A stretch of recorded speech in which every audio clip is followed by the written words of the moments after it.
Maxime, the huge king in front of the World Chess Hall of Fame is where we stand, and of course you are now the king of St. Louis. How does it feel? Yeah, I feel ecstatic right now. Of course, everything really went well today. I mean, the opening went really well, and then at some point I just focused and tried to make the best use of my advantage, and yeah, everything turned out fine. And in general, in this tournament, I mean, it really hardly could have gone better. So, of course, it's great. Yeah. You got at some point this very nice advantage, but you still seemed somewhat nervous, doubting a bit about some of the moves. Is that correct assessment? It's sort of correct. I mean, I had no doubt that my position's somehow going to be winning.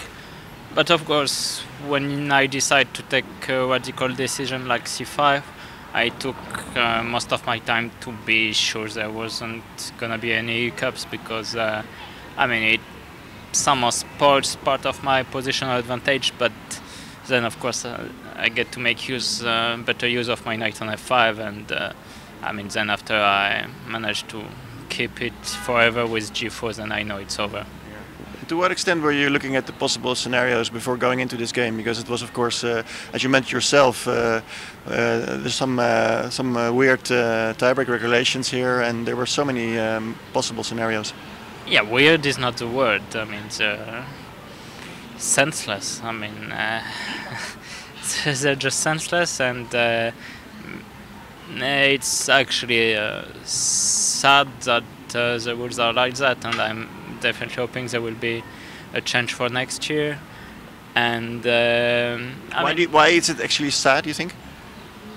Well, I mean, why on earth, if more than two players go to a playoff, I mean, share first place, why should any of them be stripped of the chance to play for the title? I mean, that just doesn't make sense. And the problem is I noticed that too late, so that was bad. And when I asked in Paris, it turns out that everybody had signed the contract with rules as they were, and yes, there was just nothing we could do. But yeah, I mean, for next year, it's a must to change this, because well, I mean, like if for scheduling purpose you are ready to prevent one deserving player from playing for the tiebreak, it just doesn't add up to me.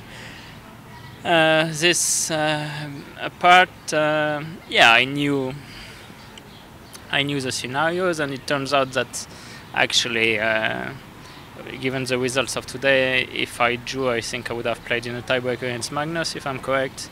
But again, I don't see why Vichy would have been spoiled of that. But yeah, I mean, it's a good thing that none of the tournaments made it to a tiebreak. Yeah, speaking of tiebreaks against Magnus, of course you played one in London and in Paris. Especially the latter was heartbreaking. You must be feeling really well that you don't have to play another one, and also maybe a bit of a revenge over those results.